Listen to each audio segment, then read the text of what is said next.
Ya, ini rumah siapa Pak Riki? Ini rumah almarhum Kiai Golib ya. Bambu Itu. Seribu. Kiai Golib Bambu Seribu. Coba Pak Syekh Kiai dijelaskan ini. Ini Kiai Golib ini teman seperjuangan kakek kita, Ya. Pak Haji Kiai Barmau Yaman. Dan inilah rumahnya yang rumah pertama sekali dibuat nih. Ya. Kita masuk aja dulu. Ya, silakan. Mobil. Mana?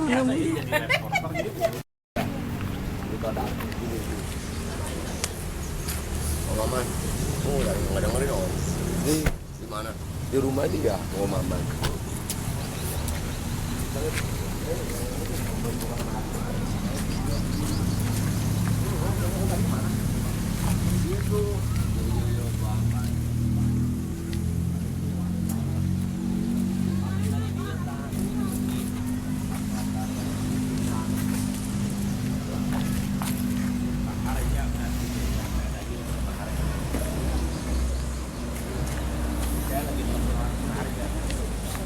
Saya lagi telepon orang Sukaharja. Masuk tapi nggak diangkat.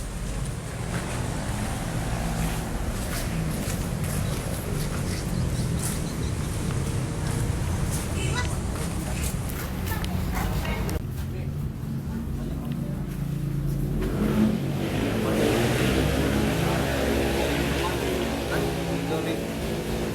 Terus itu mana orang? Mana maksudnya? Syawara Nasional.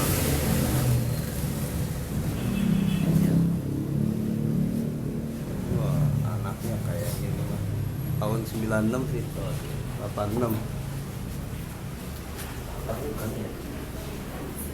Kayak Golib mah nggak ada.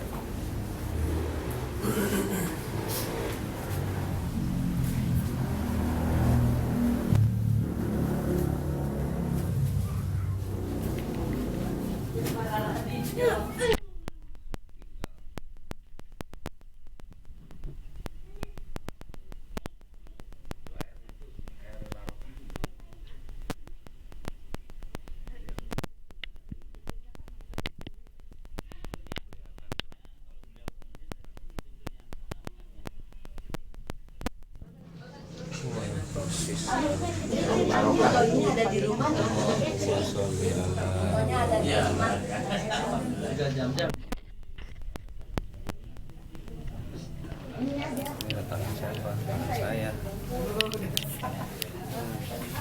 Ini ada tangan siapa ini? Kirain. Tuh, ini gelap siapa? Ini copot. Nah, Oh bayang.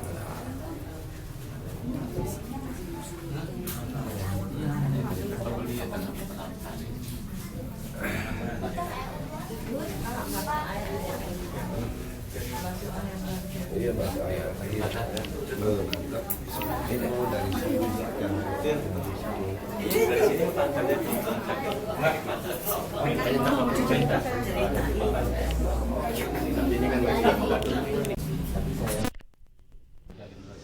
merokok jadi mungkin hilang.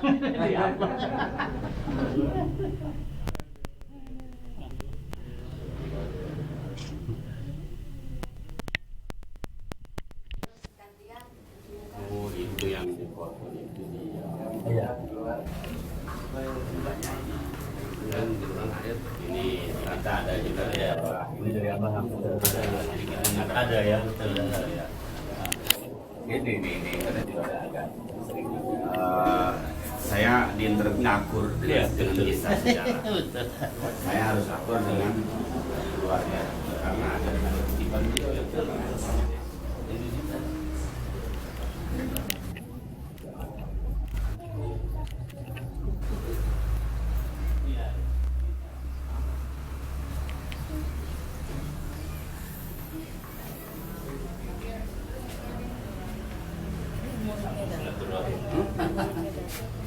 Perjuangan. Ini memperjuangkan Belanda. Masih ya tunggu ya. Laskar Tahun Hizbullah. ibu orang bapak. Enggak, itu Laskar Hizbullah. Kalau ibu 2000 mungkin 2000-an 2001 2002 ya. Waktu itu kan Tapi udah sakit ya. waktu itu saya diajak ngobrol di sini. Berdua. Nah, saya kan dari Talang Padang. Kebetulan dia lagi sakit mata. Udah sekalian antar ke Tanjung Karang. Mau operasi itu. Betul. Tapi gini, Pak. Mungkin saya kalau duduk sebentar, ada yang nggak kesampaian mungkin akan kita angkat dikit. Mungkin dari Haji Gorib dititip ke Haji Abdul Fattah. Oh ya, supaya mempersingkat waktu. Silakan. Ini di bawah aja, di bawah pakai. Sini monggo. Bawah aja selonjoran ya. Pakai di atas. Di belakang luas. Ya, mau di belakang. Sini aja dah selonjoran. Di sini aja katanya. Yuk. Nih, riwayat.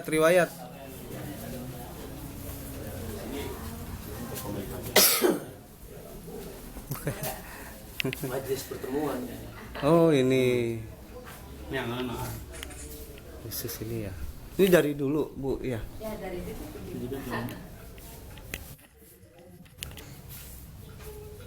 Kadang ada tamu jarah malam. Masih dipergunakan ya. Ibu, mohon maaf namanya saya. Saya ini apa mantu dari Jakarta. Iya. Nggak ada mangkong ya. Maklum. Dulu mah nggak ada foto. Foto ya. Iya. Ada foto mah selfie kali. Lukisan mungkin kan maksudnya. Jam, Adit. Meninggalkan. Rekam aja. Tinggal rekam. Berpangkat anak-anak dari istrinya dan berangkat. Nah, berangkat ini kemana kita nggak tahu. Di masa penjajahan, di masa perjuangan dan sebagainya kita nggak tahu. Rupanya di usia hitam, di usia Ujang ini, usia hitam kira-kira umur 5-6 tahunan. Besok pagi mau di hitam. Ini cerita puasa itu.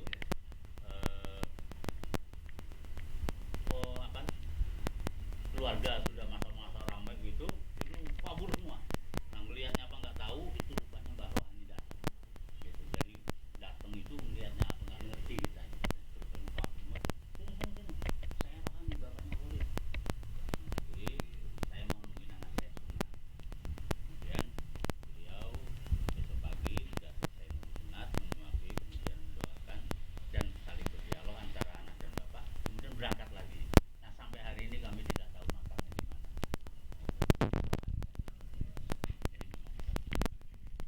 Nah, kemudian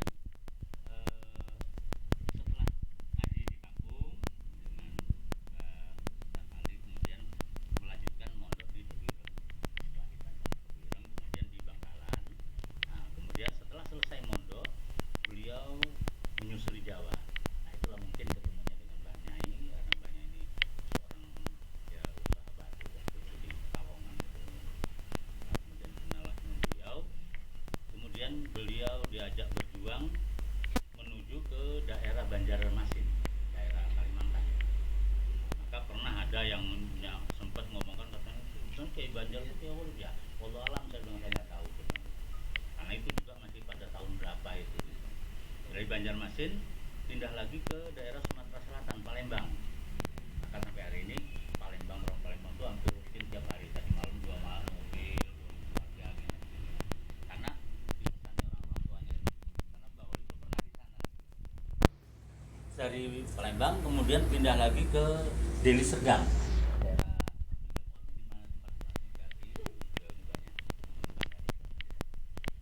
Dari Serdang pindah lagi ke Singapura. Nah, ke Singapura ini ya mungkin itu tadi betul-betul lima walau di sini tadi. Jadi mungkin tuntut lain sampai negeri ngaji ekonominya gitu.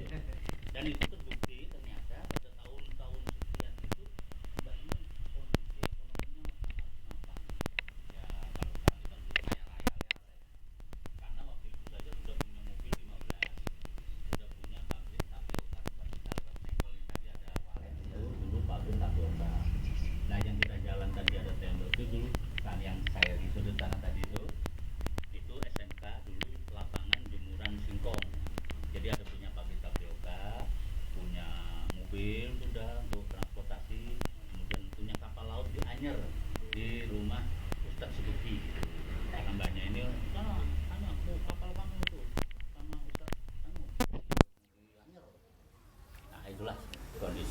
Dan sawah dan tanah dari mulai batas madrasah ini SMPI sampai sana tadi, sampai ke ujung sana tadi itu punya beliau semua.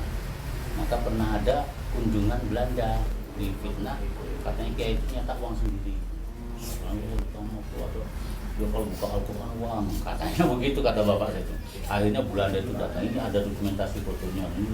Nah setelah itu enak aja Mbah ini jawabnya. Ya saya cetak uang. Dia ke belakang, jalan dia aja ke belakang, lihat sawah kebetulan masih menguning. Wah ini cetakan uang saya.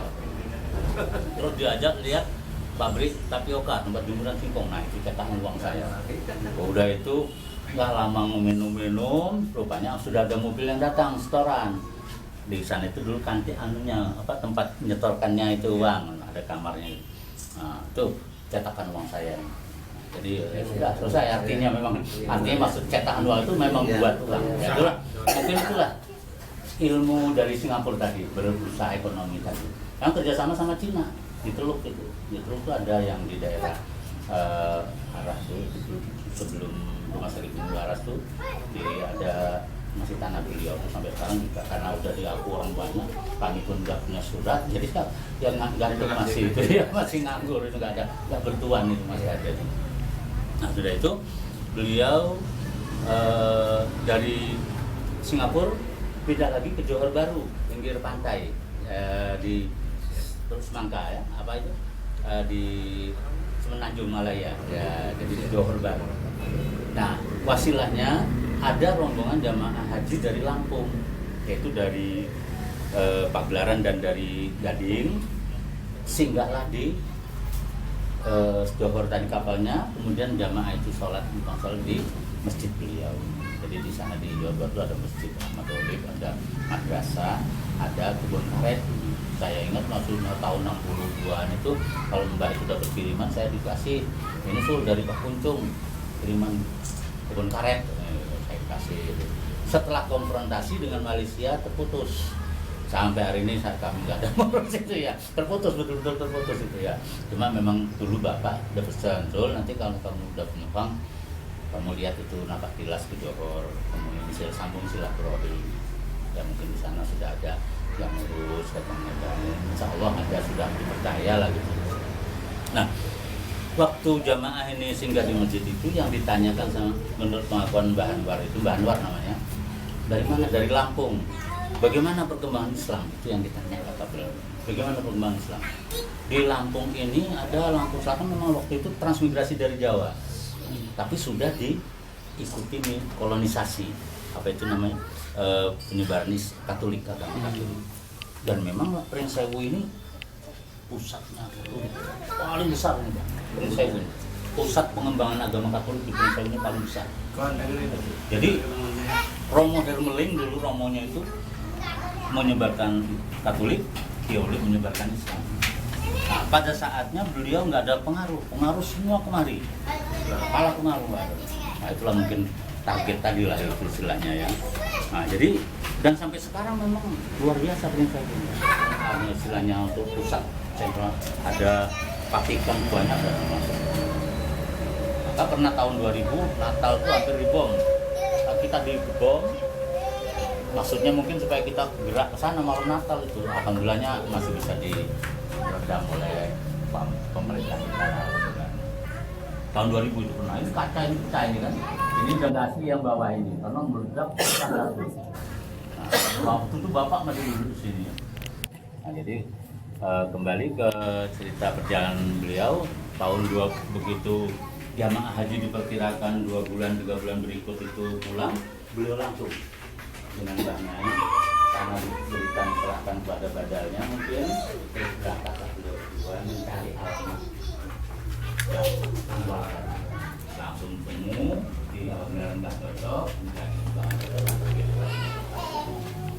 karena memang di sini dulu sarang penjudi, jadi orang-orang termasuk orang-orang banyak dari Johor, dari Medan itu yang kumpul, jadi itulah yang jadi pilihan tempat beliau. Kalau ada salah seorang mantan santrinya Mbah Kasim itu cerita sama saya, Mbah pertama datang itu di rumah penjudian itu. Katanya. Makanya dia termasuk anggota main itu. Jadi mengatakan katanya mbahmu tuh sabar katanya terus. Kok bisa bang?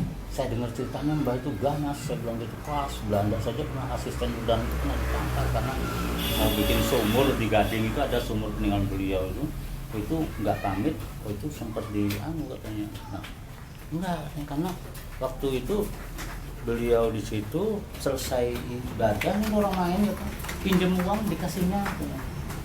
Besok pagi ada yang nggak punya modal pinjam uang dikasihnya. Artinya belum memberikan bahwa itu haram atau nggak boleh, itu nggak ada.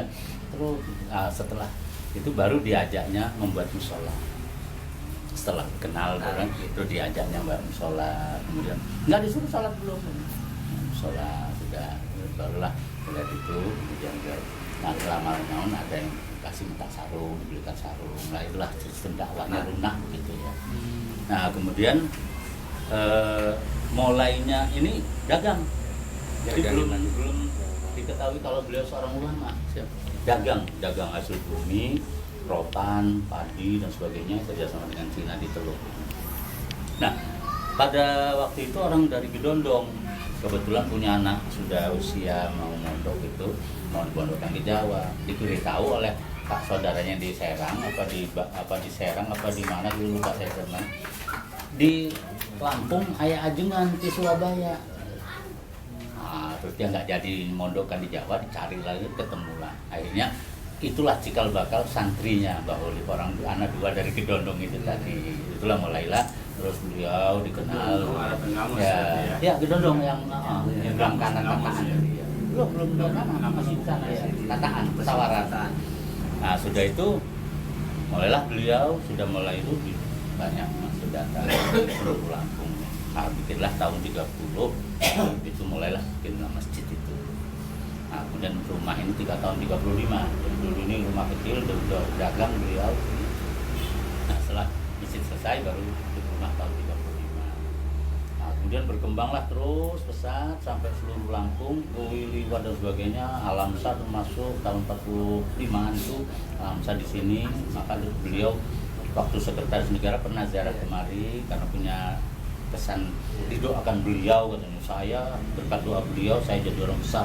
Itu ingat saya pidato Pak Alamsa di makam. Nah, jadi Alamsa TKR-nya, nah Bapak termasuk dengan mungkin ada itu di Laskar Sultannya tadi kerjasamanya seperti itu dalam pertahanan. 42 aman Jepang datang, kata cerita bapak saya disuruh mbah ini kalau pagi santri itu suruh senam ngadep matahari, suruh nyembah matahari, tolak sama mbah. Alhamdulillah mereka nggak mau ganggu lagi, aman. 45 alhamdulillah dengan Laskar Sultan dan TKR tadi aman, artinya pas serangan nggak sampai sini. 47 Belanda coba mau menguasai lagi, juga TKR waktu itu bapak saya termasuk dengan Pak Kolonel Herni, komandannya itu di pertahanan di Martapura, itu pertahanan di sana itu loh. Alhamdulillah aman, nggak sampai kemari Belanda. Nah 49 ini Agustus 49 ini ada Belanda mau mencoba lagi, rupanya pertahanan jebol karena ulah daripada seorang mata-mata. Yang mata-mata itu mantan santrinya sendiri. Mantan santrinya karena dendam. Jadi waktu nakal sama Mbak Olip itu ditangkap, diserahkan sama lurahnya. Nah di tempat kita parkir mobil tadi itu dulu kolam, ada pohon mangga. Rupanya sama lurahnya itu diikat di situ. Nah, mungkin si kerang-kerang tadi mungkin turun gitu lah ya, mangga golek kan, kerang-kerang mungkin ya, terus dia dendam itu keluar langsung masuk ke Nil Belanda. Nah itulah yang membawa Belanda itu sehingga jembatan yang kita lewat itu udah diputus sama tentara kita. Rumah penginapannya punya Mbak Olip yang di pasar itu juga sudah dibakar oleh tentara kita supaya nggak ke markas. Rupanya tank baju itu sampai kemari karena mata-mata tadi yang bawa diarahkan jalan. Sampailah kemari sedang sholat. Ustadz Nuh Effendi tadi yang imam, karena mbak itu kalau sudah selesai sholat pulang masuk ke kamar, sudah di rumah. Nah rupanya dikiranya ke